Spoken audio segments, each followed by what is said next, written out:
This championship fight is flying by. Now they're mostly worried about Banks' left hook. You know, it was the one best shot of the fight, perhaps, single shot, but at the same time, he's got a big right hand. That's his calling card. And as this fight gets difficult for Banks, you wonder how much would it help if he were turning to the corner to the familiar face of Emanuel Stewart, who's not only his lifelong trainer, but maybe the best trainer in boxing. Yeah.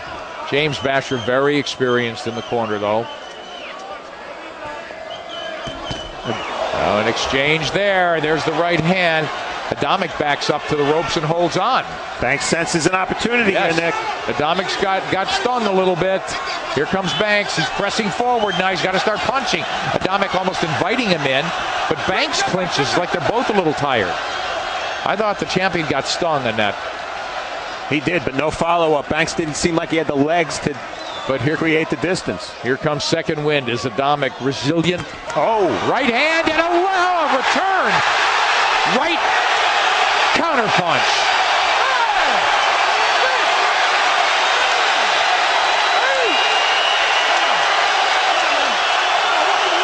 Oh, Banks looks tired.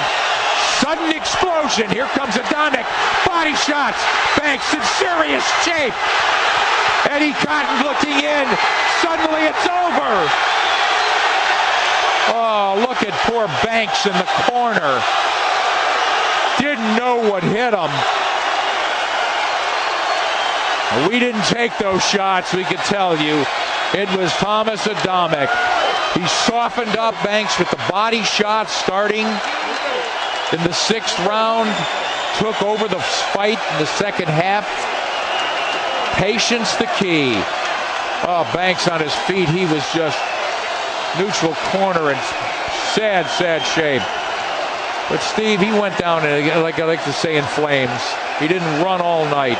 I'm not going to criticize Eddie Cotton for not stopping the fight after the knockdown. But as Banks got up and he waved the fighters together, there was not a doubt in my mind that he was going down again and going down hard. Absolutely. I agree. Oh, the crowd sure got what they wanted. So did Tomasz Adamek, to prove that 78 days after winning a hard-bitten, grueling, draining title fight, could come back and close it out inside the distance here on Showbox, here in virtually his hometown, Newark, New Jersey. Tomasz Adamek. I thought he was stung even earlier in the round, it seemed. The way he fights, you felt that even though Banks was landing effectively the first 2 or 3 rounds, it didn't bother Adamek at all. He's so confident in his style. I was a little critical that he didn't accelerate a little faster. Turns out he knew exactly what he was doing. He didn't have to. Once he took control of the fight was basically over. Steve, the granite chin, the fact that he could take shots, that he just never gets out of his game plan that way. He doesn't get completely rattled. And just that mental toughness again, not to lose a round and come back and move on to the next one. You know, that's mental toughness to me.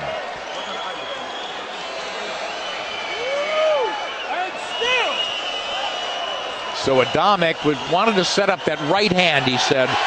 But it was Banks, Nick. It was Banks with a big right hand. And Adamek, we talk about his chin. You could see that this gave Banks hope for the first time in about 3 rounds. Look at the right hand flush. I mean, you can't hit a guy harder. And I do think Banks hits harder than Cunningham, who landed so many right hands against Adamek. But in the same round, the right hand, that was it. The fight was over from that one right hand. It's basically a one-punch knockout. Banks gets up, but he's done. Once again, beautiful right. You know what? Our first fight was short. One guy took the right hand. The other guy delivered it back.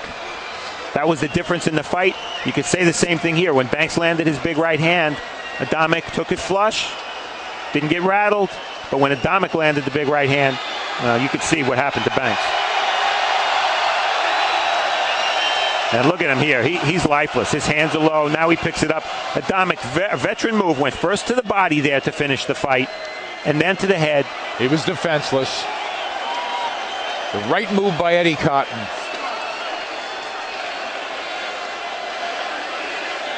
Wow, you want to see a beaten fighter.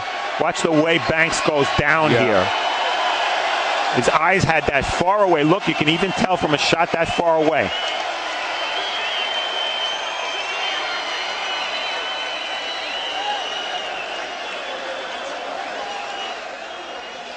I'll tell you, academic, but going into that 8th and fateful round, all 3 judges had Adamek winning, 2 of them by a point, 1 by 3 points. So it is very official here with an exclamation point as Tomasz Adamek makes the first defense of his IBF Cruiserweight title. Oh, explosive. To Joe Antonacci. Ladies and gentlemen, the time, 1 minute and 30 seconds of round number 8. Your winner by technical knockout and still the IBF Cruiserweight Champion of the World from Gliwice, Poland, Tomasz Adamek.